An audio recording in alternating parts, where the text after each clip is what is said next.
The salary of Xolile George, Secretary to Parliament of South Africa, has sparked a national debate about transparency and the use of public money.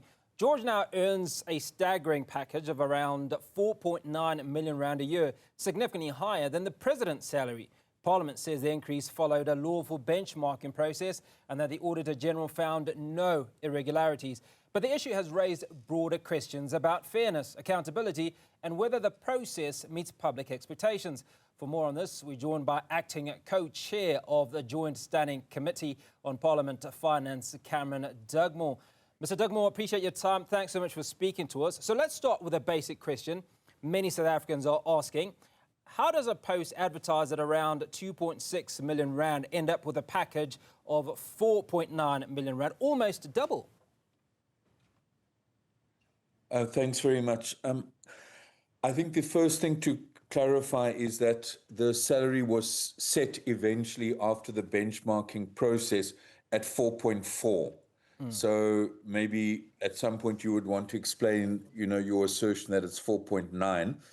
But just to say the key reason for the post being advertised at 2.6 and then eventually through a benchmarking process being 4.4 was the fact that, and this has been what hasn't come through in the media, that at all times there was a process, and this was confirmed when the executive authority presented to our committee on Thursday this week, that the post of the Secretary to Parliament was advertised, but at the same time there was a benchmarking process by an independent organization that has worked with Parliament, from 2007 and at different stages.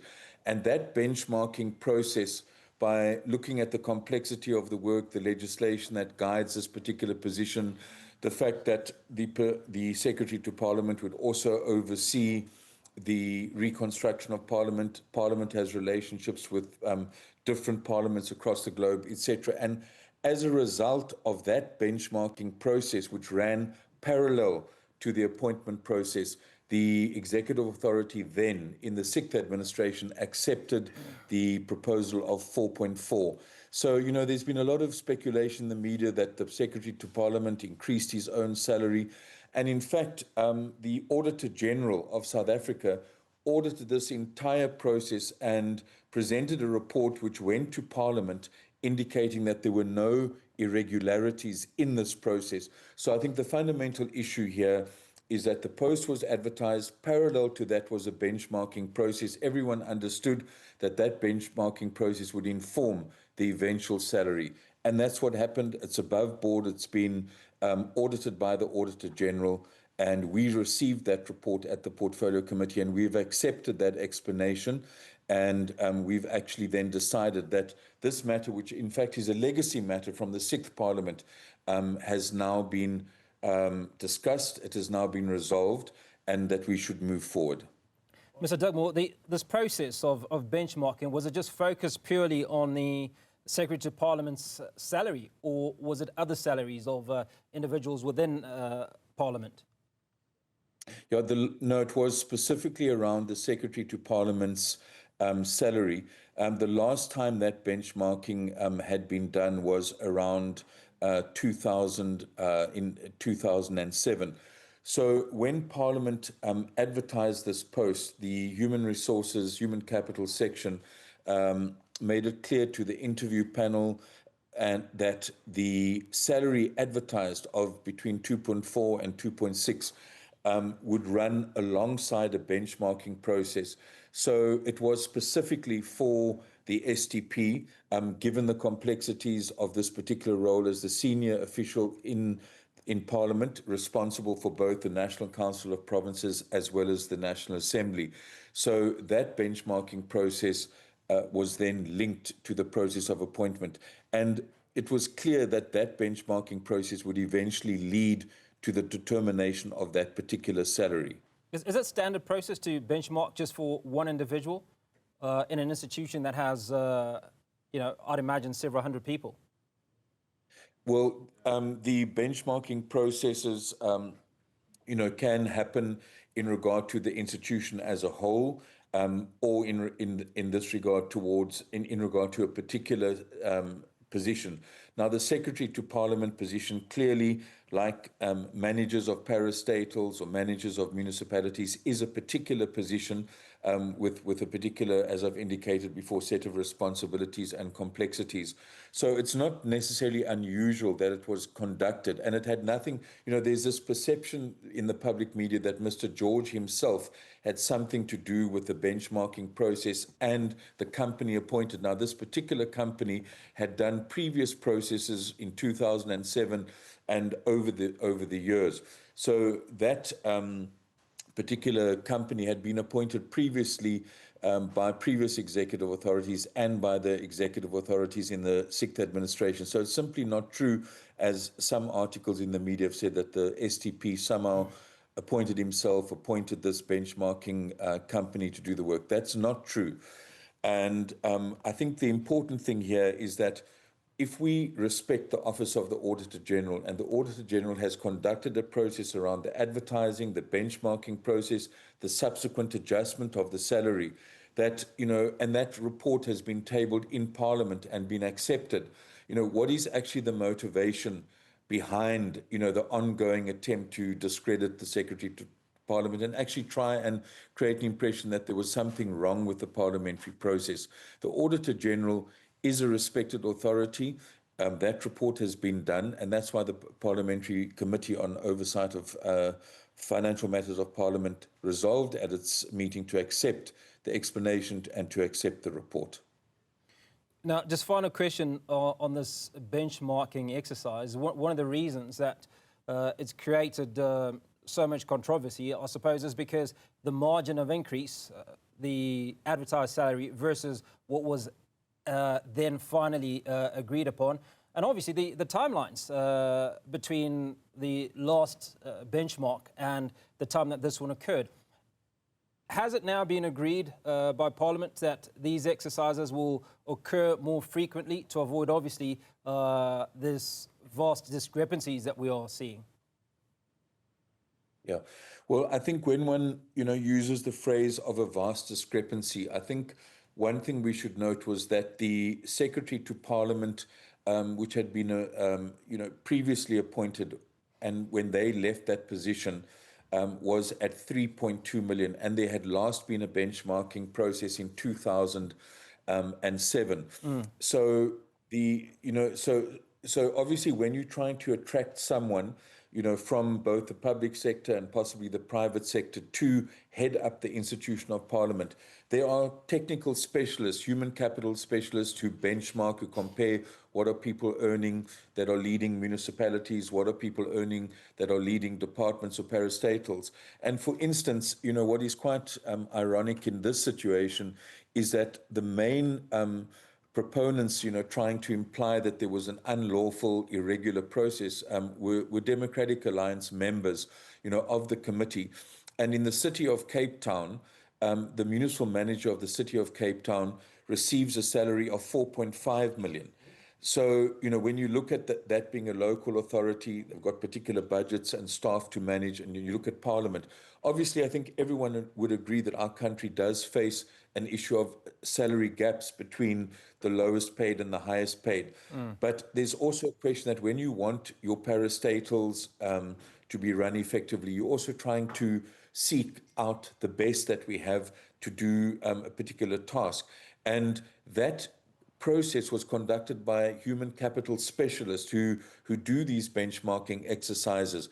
The Auditor-General found there was nothing wrong with that process. And if you look at other parastatals, for instance, and just to mention a few of those examples, I've mentioned the City of Cape Town, the SABC Group CEO, 5.7, the Auditor-General, 7 million, the Stars Commissioner, 8 million. So there can be a debate around all of those benchmarking processes, but for the head official of Parliament, out of a benchmarked process by human capital professionals, came out with this figure. And I think in that regard, we should then, given that it's been audited, the process was held to be fair, and that there was no irregular process followed.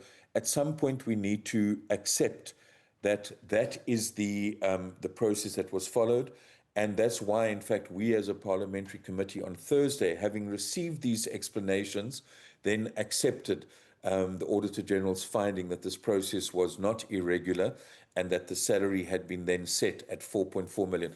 The position is there for 5 years, and I think it would be important that Parliament conducts a benchmarking process, not just for the Secretary, but for other officials in Parliament. For instance, the Secretary who runs the NCOP, the Secretary who runs the National Assembly, and other officials. And that, that process gets handled in a transparent way. But I think what's important is that the Auditor-General has confirmed the legitimacy of this process, and that those who still want to raise this particular problem, have an avenue of going to court. But we cannot continually question the integrity of the Secretary to Parliament and create the impression that it was he who awarded himself a salary. That simply doesn't bear with the facts, which have now been presented to the committee in Parliament responsible for oversight on financial matters affecting Parliament. Yeah, Mr. Dugmore, I suppose part of that acceptance stems from this process of interrogation, where people ask questions and these reports are given. I have to go to my final question. Now, for viewers who may not fully understand the office, what exactly does a Secretary to Parliament do, and why is this role considered so important? Well, firstly, there's legislation which governs the financial issues related to the running of Parliament, the issues of preparing strategic plans, accounting for money spent. And that Financial Management Act that covers Parliament and the provincial legislatures, the accounting officer there is the Secretary to Parliament. So first of all, the Secretary to Parliament has to take responsibility for preparing budgets and then accounting on a quarterly basis, and also presenting the annual financial statement. So there's a financial accountability. Secondly, the Secretary to Parliament has to oversee the work of both the National Assembly and the National Council of Provinces, which make up Parliament. The preparation of 5-year strategic plans. An additional responsibility now, which has emerged, is to oversee the Development Bank of South Africa, who have been appointed to reconstruct Parliament after Parliament was burnt down in an arson attack. That is the responsibility, overseeing the whole process in regard to temporary accommodation through the Dome.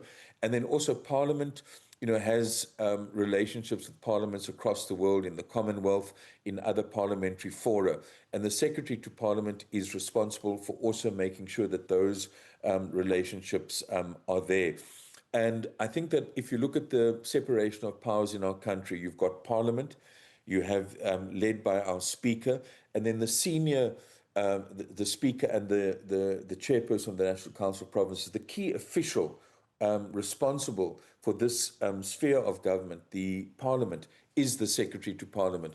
So I think the issues of complexity, financial accountability, preparing the annual performance plan, and then accounting for how Parliament spends its money, indicates that this is in the makeup of the South African democracy, of the executive, Parliament, the judiciary. The Secretary to Parliament has a crucial role to play. And I have confidence that the organization, 21st Century, that actually conducted the benchmarking exercise, looked at provincial legislatures, looked at local government and also other spheres of government, has come up with a package that will actually attract the kind of competence that we need to run a complex institution like Parliament. And that is the salary that was then set of 4.4 million, not by Mr. George, but through an independent benchmarking process that Parliament then accepted. Cameron Dugmore, Acting Co-Chair for Joint Standing Committee on Parliament Finance. Appreciate your time. Thank you so much for speaking to us on that issue around the Secretary of Parliament, Xolile George's earnings of 4.4 million rand, and the Auditor-General, Sakanama Luleke, revealed that post initially advertised and everything above board.